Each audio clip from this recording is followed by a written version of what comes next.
Hello there. Welcome to my studio, Mina Swingle, in all of its splendor and glory. So this is what it looks like behind the curtain. People have been asking me, a few patrons, about making a wet palette.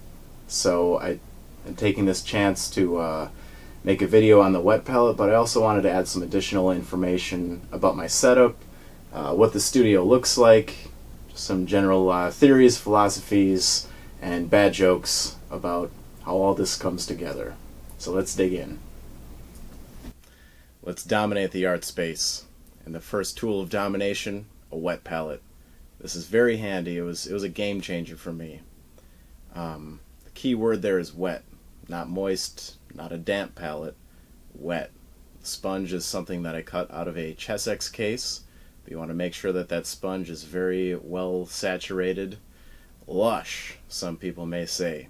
You can cut a sponge out of anywhere. You can use a towel, you can use a paper towel, whatever you want. But once you have something holding the water in there, you want some parchment paper. This is a baking accessory. I find mine at the grocery store. Every single wet palette that is made by miniature companies that I've encountered is giving you the wrong paper. This makes me angry because it's ruining people's experience with a wet palette. I don't know why you would market yourself to miniature painters and consistently use a paper that is intended for much heavier body acrylics.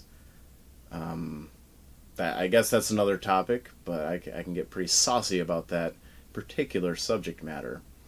You want to hold that paper down, just hold it in place, pin it until it stops fighting back, till it will not resist your creative force. I've heard all kinds of weird things about wetting both sides or hanging it in the moonlight for an evening or whatever. Just hold it down, have patience, let it absorb water, it'll fall back down onto the sponge, and you're good. After that, a little square of construction paper. This is the same paper I use for backdrops when I am taking pictures of my models, so it makes sense to me to be painting in front of that same background. It also provides a nice little neutral backdrop for me to work in front of, as well as a boundary, so I may dominate the artistic space. I'm staking my claim here, choosing my territory. Paint handles. These are very handy, no pun intended. I used to be pinching onto the model's base, trying to paint it. This just makes things a lot more comfortable and easier to access certain parts of the model, and it gives you something to rest your hand against while you're painting. My water, that's just an old pickle jar. Labeled it myself with some paper and a piece of tape. I also have a hair tie wrapped around it so it stores the brushes vertically, and I want the bristles hanging at in their natural state as intended. The lid is also very handy. Keeps any kind of falling debris out of the water, and I don't need any extra additives. I just want that pure, clean H2O. A pair of lamps, brightest and whitest that you can get. Adjustable lamps too. I know it might seem funny just to mention lamps. Like, yes, of course, I'd like more lighting overhead, but it's nice to be able to adjust these kind of based on where I'm working. Trying to get underneath the figure's wing or some hard to reach area. I can chase the shadows away with some adjustable lamps, so it's worth mentioning.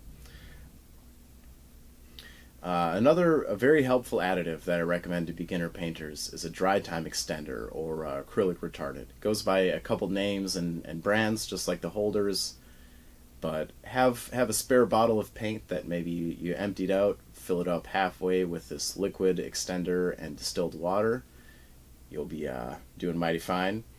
I don't use it these days, but it's something early on. It gave me that extra work time that I needed to make these blends look just right.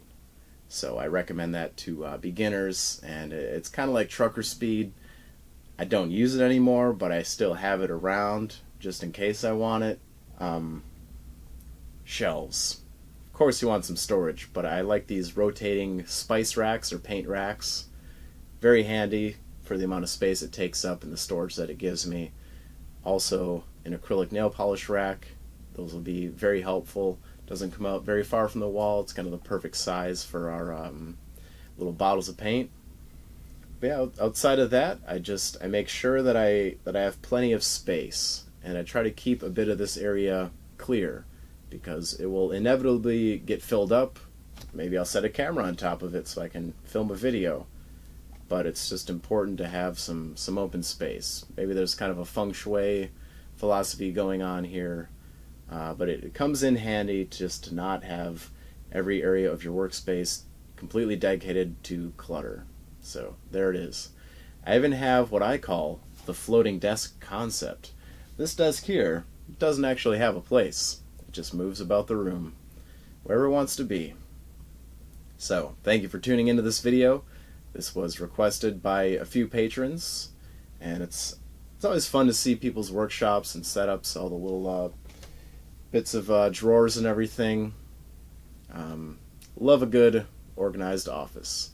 You can manage from the X in total synergy.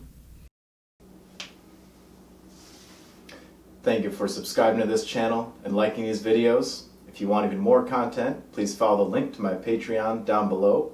I also have a Big Cartel page where you can purchase miniatures and merchandise. Remember, patience and practice. Less crying and more trying. I'll see you next time.